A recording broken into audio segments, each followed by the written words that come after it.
welcome to the Warp. I'm Jack Reda. Today I'm going to be talking to you about Cosmic Incursion. This is the first expansion for Cosmic Encounter from Fantasy Flight Games. It came out about a year ago. So what comes in Cosmic Incursion? You get 20 new aliens, you get a 6-player color, and you get a card-based expansion called the Reward Deck. So let's take a look at what we have here. First of all, we have orange spaceships, orange destiny cards, and planets, giving you a 6th color if you have only this one expansion. Base game plays up to 5. You also get a card-based expansion called the Reward Deck. So how does that work? First of all, rewards are what you collect as a defensive ally if your side wins the encounter. So for each ship that you risk, you collect one reward, and that takes in the form of either rescuing your own ships from the warp or drawing cards from the deck. So if you risk 3 ships, you can get 3 rewards, and you can break that up into 3 cards from the deck or 1 card plus 2 ships out of the warp, however you like. You now also have a third option with the Reward Deck, and this is a deck of cards that have a different back art than the normal encounter deck. What is in the Reward Deck? Well, there are some encounter cards, attack cards, ranging up to 23, but also down to -7. There are 3 negative attack cards in the Reward Deck. Most of the aliens don't like to have a negative attack card. However, aliens like Loser, Antimatter, and Reserve certainly can make use of them. But it illustrates that not everything in the Reward Deck is necessarily good for everyone. However, most of the stuff is. There are also some negotiate cards, but these are special negotiate cards. They're called crooked deals, and the way they work is if you play a negotiate card and you collect compensation, you collect 1 extra card in compensation, 1 more than the number of ships that you lost. Also, if you're in a deal situation that fails, your opponent loses an extra ship to the warp and you lose 1 fewer. So it's nice to have the crooked deal negotiate card if you have to play negotiate. There's also some more reinforcements, including a +6, which is the highest one in the game now.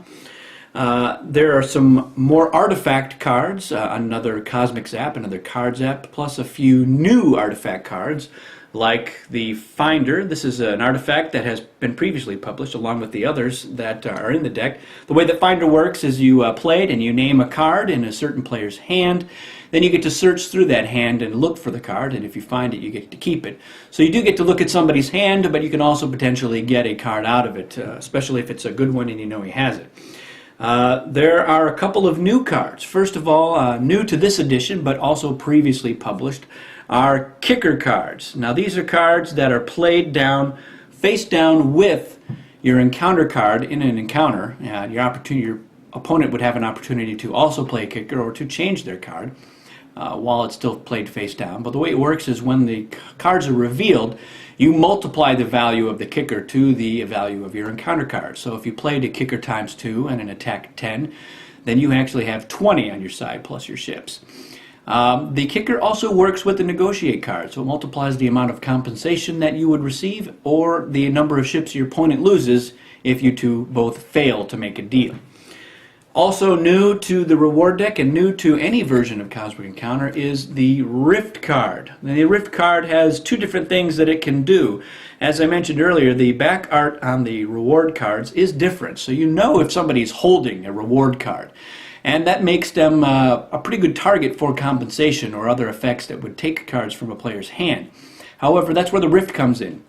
The primary effect of the Rift is during a regroup. You can play it, and there's a number on the Rift card, and that's how many ships you can free from the warp. And they don't all have to be your own ships. If, for instance, Masochist is in the game, you could release some of his ships. However, if a player takes a Rift card from you against your will, then that player actually loses the number of ships printed on the card to the warp. So it's a nice deterrent for taking cards out of somebody's hand. I like the Reward Deck a lot. I know I'm a little bit biased, but I find that it changes the dynamic of alliances just a little bit. Most of the games that we play, the alliances are very heavy on the offensive side because naturally that's how you win the game, by getting the foreign colonies. However, having the Reward Deck does give a little extra incentive to players when the defensive main player invites allies. So it does affect the game a little bit in a positive way, I think. Now let's talk about the aliens. There's 20 aliens in Cosmic Incursion. There are 10 new aliens to Cosmic Encounter and 10 aliens that have been previously published. Let's take a look at what we have. First of all, we have Bully. Bully is an alien that's been around for a while. The way he works is as a main player, if the Bully wins the encounter, he gets to target the ships that are sent to the warp, not necessarily the ships that were in the encounter, which is how it normally works. So Bully's going to be going after the ships that you have on your foreign colonies to hopefully, for him, reduce the number of foreign colonies that you have. Another classic alien is the Kronos. This is actually the first alien that I ever played when I played Cosmic Encounter. The way that Kronos works is as a main player, after the encounter cards are revealed, Kronos can say time travel, and the opponent has to set aside the card that he revealed and play a different card. Kronos takes the card that he played, puts it back in his hand, and he can play it again or play a different card. So it gives Kronos the opportunity to maybe change the outcome. If he was going to lose or if he was going to be forced to deal, he can maybe change that if his opponent has a different card that he has to play. One of the new aliens is Cryo, and this is an alien that's very much about the long-term strategy. As a main player or an ally, Cryo can take a card from his hand and set it aside in cold storage, and then draw a card from the deck. At any point when Cryo has 8 cards set aside, he can discard his hand and then take those 8 cards as his new hand. So it's good for setting aside some cards that you know are going to help you win later on. Maybe not necessarily effective early in the game, or it's just a way to get more cards. Maybe you can cycle out some cards that you don't want or don't want to have to use early, and maybe you'll have a better opportunity later on.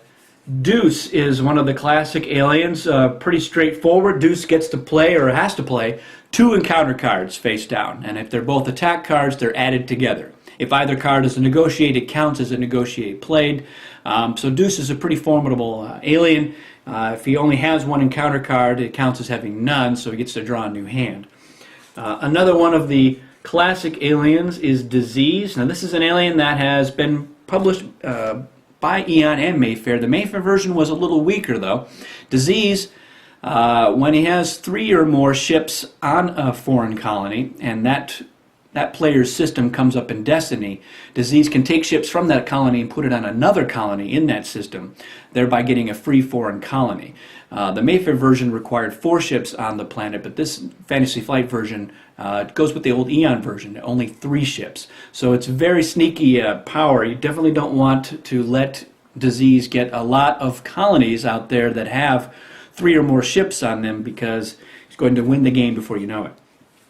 Ethic is an alien that's been around before. This was previously published as a Lucre alien, Lucre being an expansion that introduces an economy to Cosmic Encounter.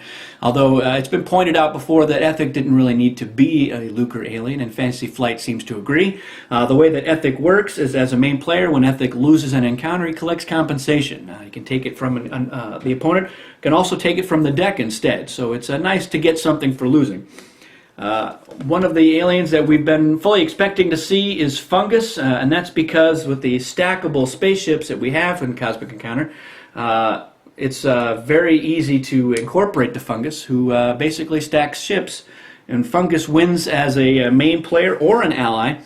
The losing ships do not go to the warp. They get stacked underneath the Fungus's ships, and then the number of ships in the stack add to his encounter totals. So great for depleting another player's resources while also simultaneously bumping up the encounter totals that Fungus has.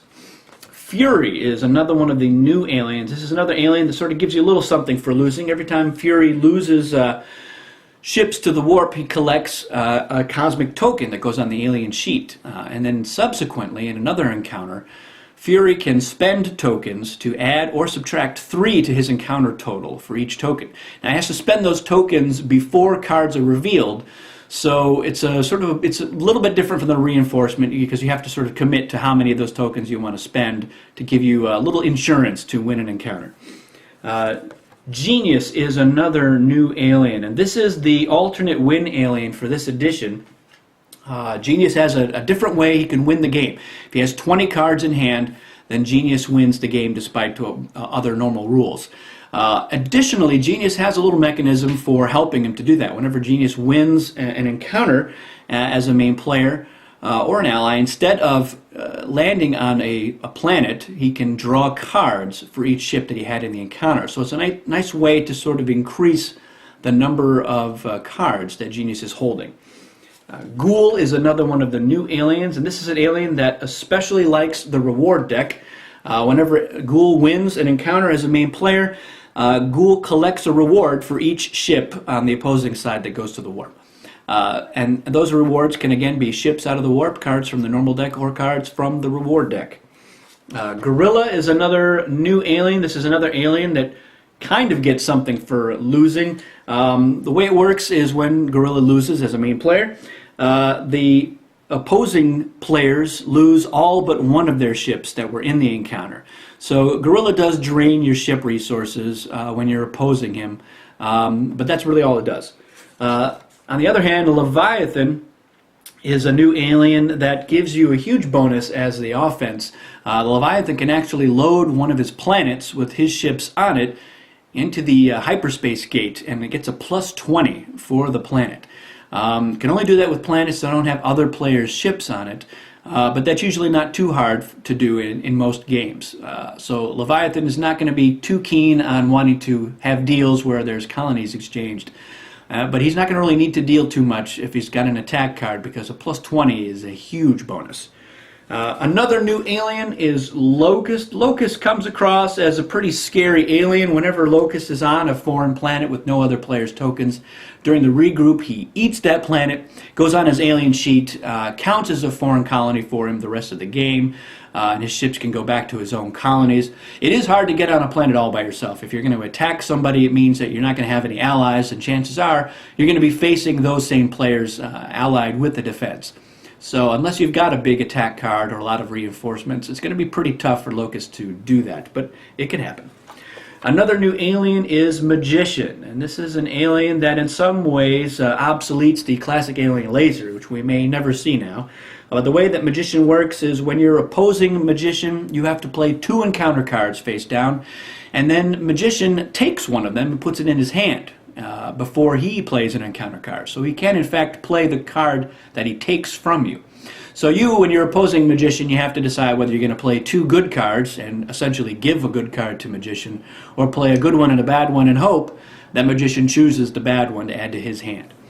Mercenary is another new alien, and this is also an alien that does like that reward deck.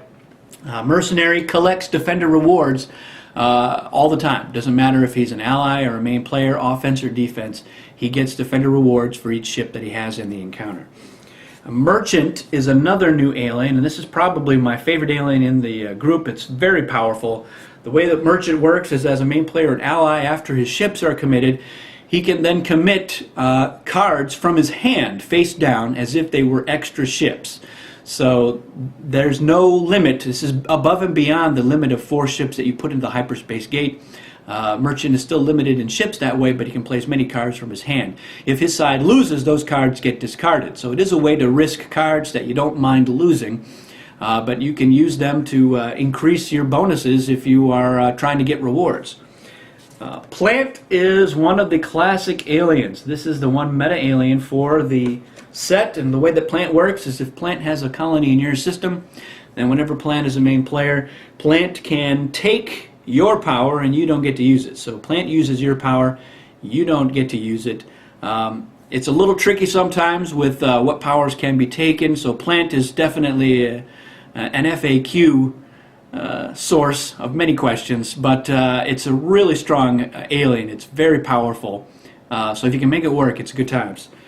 Seeker is an alien that's been around before, a very interesting alien that whenever Seeker is involved in the encounter, he can ask the opposing side a yes or no question, which they must answer truthfully. So it's very good for doing things like, are you going to play a negotiate card? Are you going to play an attack card higher than 10?